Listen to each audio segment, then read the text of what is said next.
กองกำลังโยธาไทยบ้านบังการการวีประหารอย่างคลั่งบอกเลยประเทศกัมพูชีในថ្ងៃទី15 ខែធ្នូ ឆ្នាំ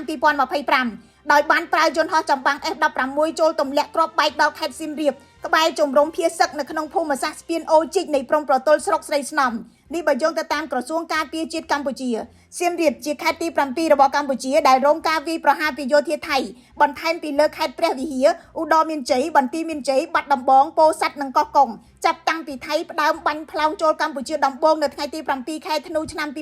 2025 ក្រសួងការពារជាតិបានឲ្យដឹងថានៅម៉ោង 18 នាទីយន្តហោះចម្បាំង F16 របស់ថៃបានទម្លាក់គ្រាប់បែកមួយគ្រាប់ទៅលើភូមិសាស្ត្រស្ពានអូជីកក្រោយមកមួយគ្រាប់ទៀតនៅ3នាទីបន្ទាប់នៅទីតាំងដដែលដែលស្ថិតនៅក្នុងខេត្តជាជំរកប្រាង្គប្រាសាទបុរាណដែលជាបេតិកភណ្ឌពិភពលោកដំណើរគ្នានោះនៅថ្ងៃទី15 ខែធ្នូដដែលកងកម្លាំងថៃបានបាញ់ផ្លោងនៅអូស្មាច់នៅម៉ោងប្រហែល 4:30 នាទីព្រឹកបន្ទាប់មកបាញ់កាំភ្លើងធំចូលទៅក្នុងតំបន់ប្រាសាទខ្នាមួយម៉ោងក្រោយមកកងទ័ពថៃបានចល័តរថក្រោះឆ្ពោះទៅភូមិជប់អង្គុញហើយបានបាញ់គ្រាប់ផ្លោងឆ្ពោះទៅប្រាសាទតាមាន់ធំការបាញ់ផ្លោងបន្ថែមបានវាយប្រហារថ្មដូននិងប្រាសាទតាក្របីនៅម៉ោង 7:06 ព្រឹកម៉ោង 7:35 នាទីកងកម្លាំងថៃបានបង្កើនការវាយប្រហារបន្ថែមទៀតដោយបាញ់កាំភ្លើងធំធន់ធ្ងន់ 155 មីលីម៉ែត្រចូលទៅក្នុងតំបន់ស៊ីវិលនៃទីក្រុងសំរោងនិងបាញ់ផ្លោងបន្ទាប់ទៀតចូលទៅក្នុងតំបន់អានសេះនិងវាយប្រហារម្ដងហើយម្ដងទៀតដោយប្រើកាំភ្លើងធំគ្រាប់បែកចង្កោមដ្រូនទម្លាក់គ្រាប់បែកនិងការបាញ់ផ្លោងដែលកំណត់គោលដៅប្រាសាទតាមាន់ប្រាសាទតាក្របីនិងប្រាសាទខ្នា